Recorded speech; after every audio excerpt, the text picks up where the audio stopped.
your my time.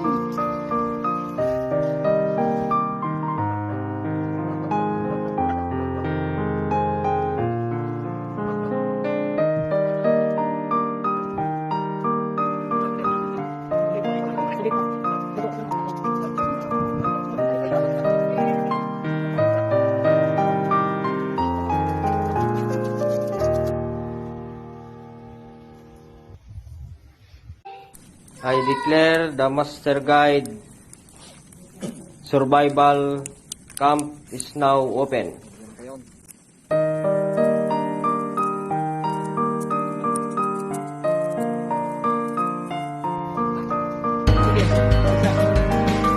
Sige, pasok na.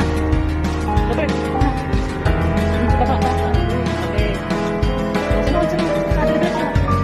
Dito ka.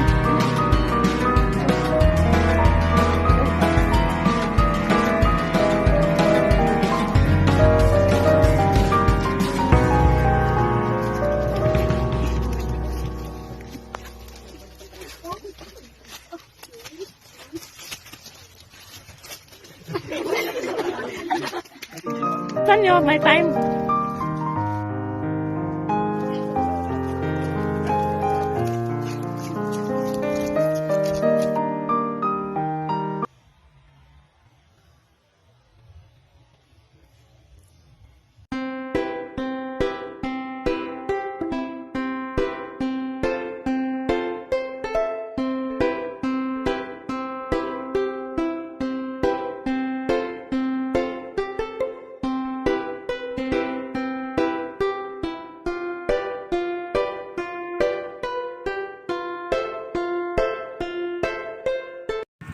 Hello guys, so this is our house.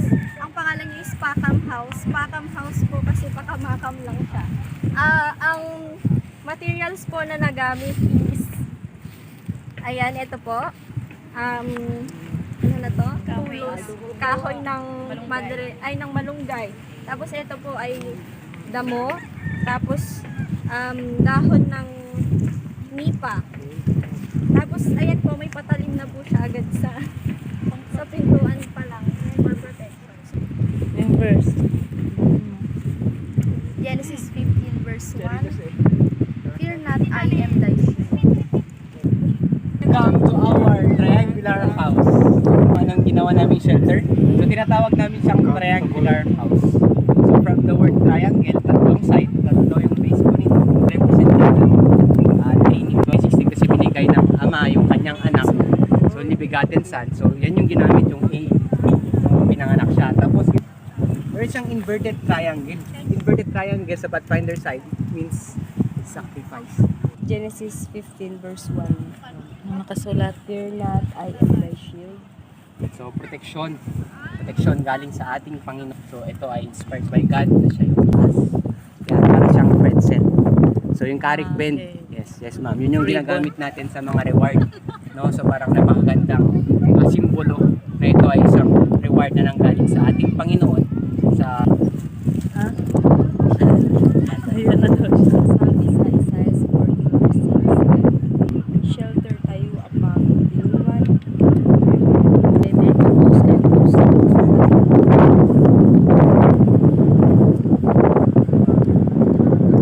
Welcome to our shelter. Dito po sabi po doon, if you have food and shelter or covering, you shall be contented. So hindi na po namin pinagarbo, simple lang siya, basta meron lang tulugan kasi hindi naman po dito sa mundo ang ating bahay talaga. Our home is waiting for us which is in heaven.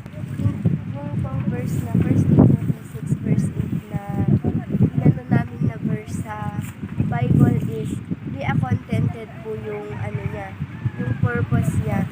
Kung ano po yung naipatayo namin para sa amin is contento na po kami and we are proud na ito po yung ginawa namin, that ginawa po namin lahat ng aming makakaya at we are so very thankful na ginabayan kami ni God na mapagawa ang house na ito.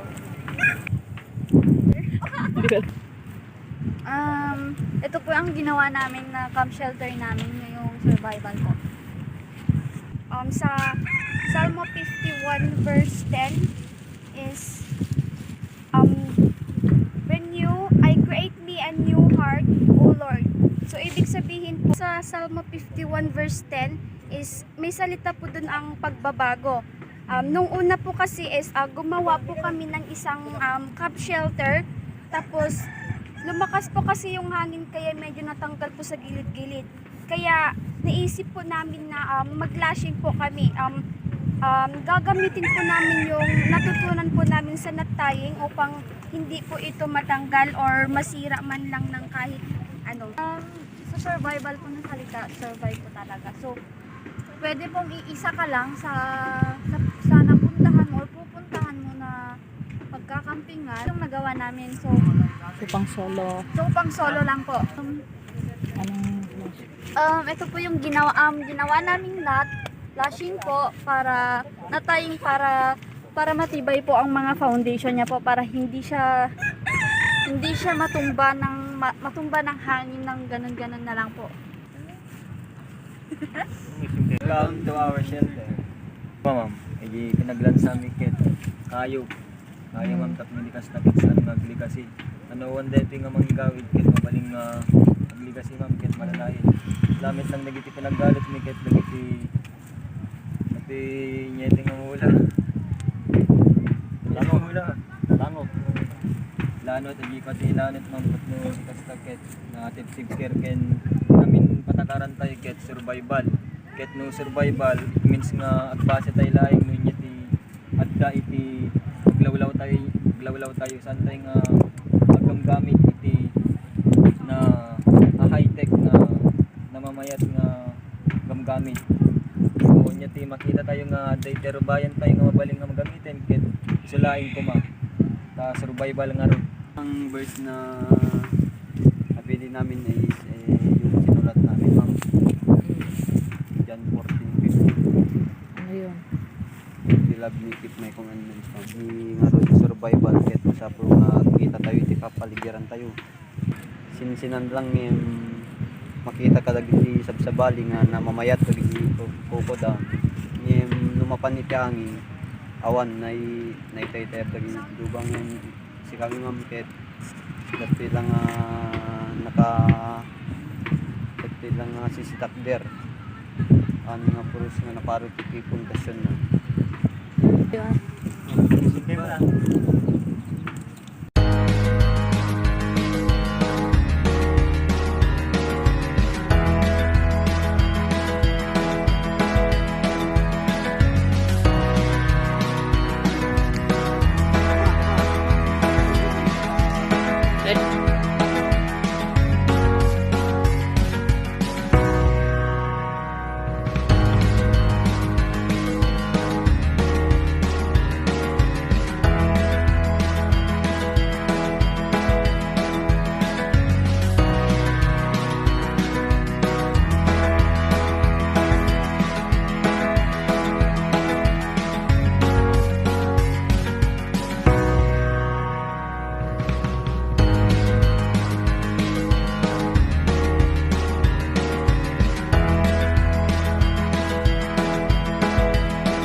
Ito mahanap.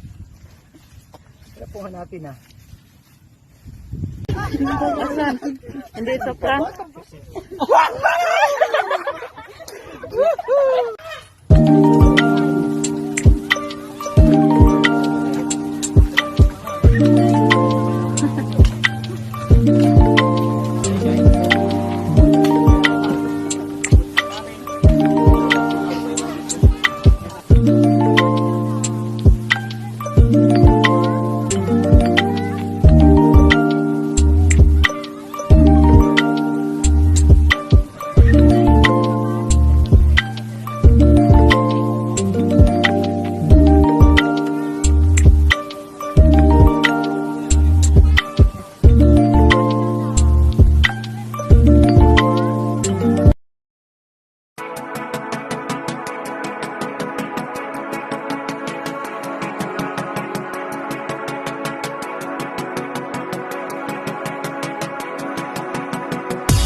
Left, right, left.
Fire!